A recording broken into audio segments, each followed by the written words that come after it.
gire gutya kandi intwaro zabo zirasetinze bararegeye cyane nuko ari ibibazo.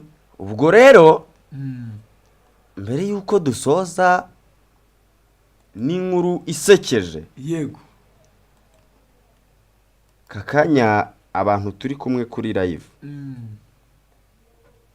aba bantu turi kumwe 40, yego babanze barebe ko bakanze subscribe. Cyo ni icyambere cyane. Icya kabiri,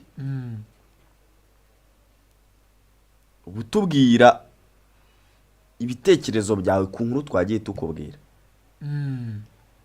Icya gatatu, yego hagume kuko mukanya ngiye kukubwira umugabo wo muri Leta Zunze Ubumwe za Amerika wasimbutse uruzitiro rw'ikibuga cy'indege bikarangira indege imugonza agahita apfa. yasimbutse ahita kwa mu nzira y'indege iri kugenda. Yego mayi nkada yari yinjiraga se. Turaje tubijyemo mu kanya.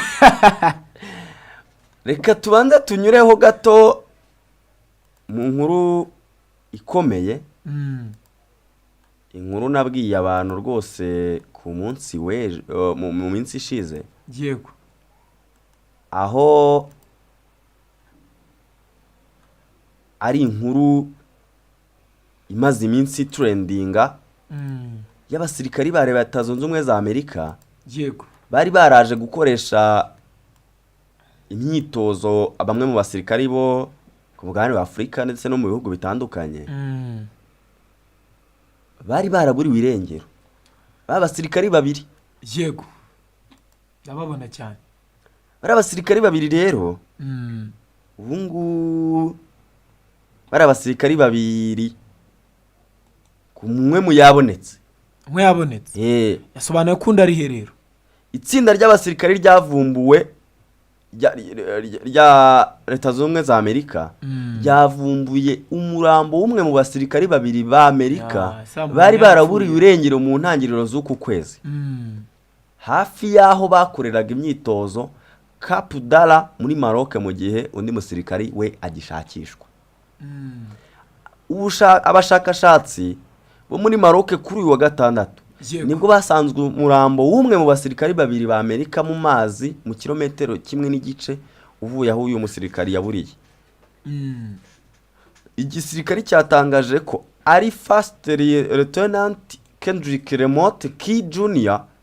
umuyobozi wa paratuni mu mutwe w'ingabo zikoresha imbunda za rutura nk'uko inkuru dukesha Le Travail ivuga. Umusirikari wa kabiri akomeje kubura kandi ibyo bikorwa byo gushakisha birakomeje nk'uko bitangazwa n'igisirikare. Yego abasirikari ba Leta Zunze Ubumwe za Amerika bari baritabiriye imyitozo yiswe African Lion, imyitozo minini itegurwa n'ubuyobozi bw'ingabo za Amerika bushinzwe Afrika. Yego aho abahuriramo n'abafatanyabikorwa babo barimo NATO ndetse n'ibindi bihugu bafatanya.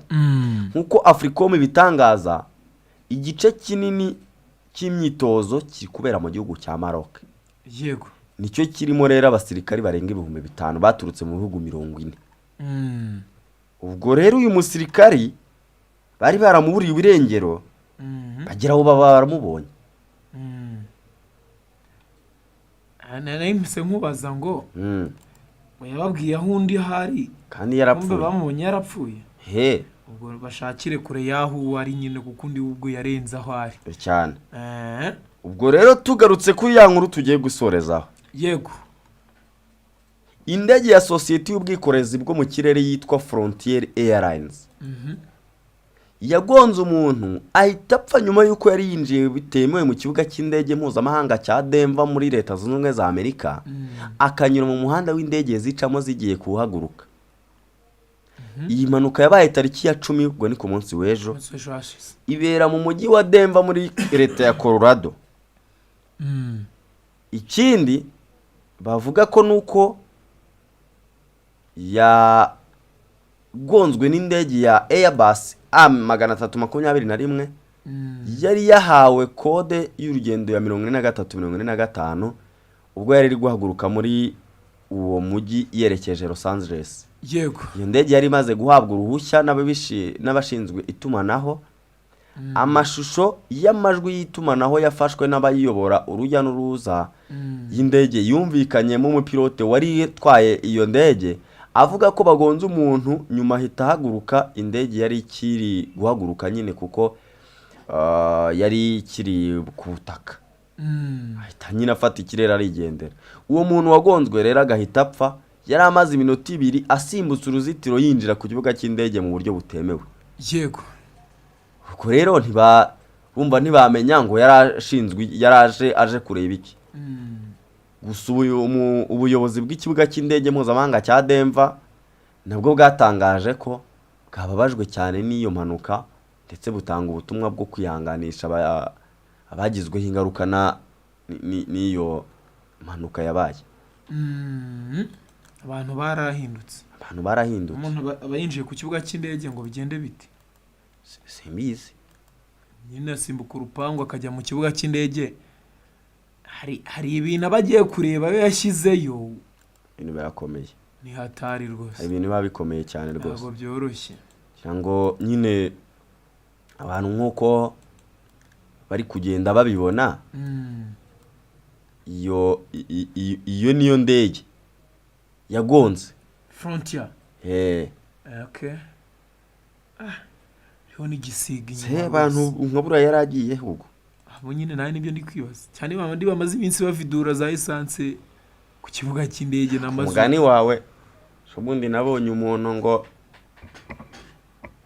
bafasha abantu ngo bari kuvidura essence ku kibuga cy'indege muri Kenya. Muri Kenya. Bari bajyanye ngo litiro ngo magana ngo 1000 bingahe. Inure wabona nawe ari muri uwo mujyi. Ntabwo byoroshye. Ibintu biratangaje cyane biri kuba muri iyi minsi. Abari kubura inkuru zisekeje. Umuntu niba nkari Kanombe ukabona umuntu arenze urupangu aguyemo. Nabigoranye cyane. Ntabwo byoroshye kabisa. Cyane rwo reka dushimira abo twabanye, ariko muduhe ibitekerezo munakanda subscribe cyane. Sharing ibiganiro byacu, ubundi mugire ibihe byiza cyane. Ivan wakoze cyane. Nawe wakoze cyane n'abo twabanye bakoze. Ngo nabo twabanye nyine uko ubigarutseho bakoze cyane. Bakomeze bagire uwa mbere mwiza ndetse batangire icyumweru neza.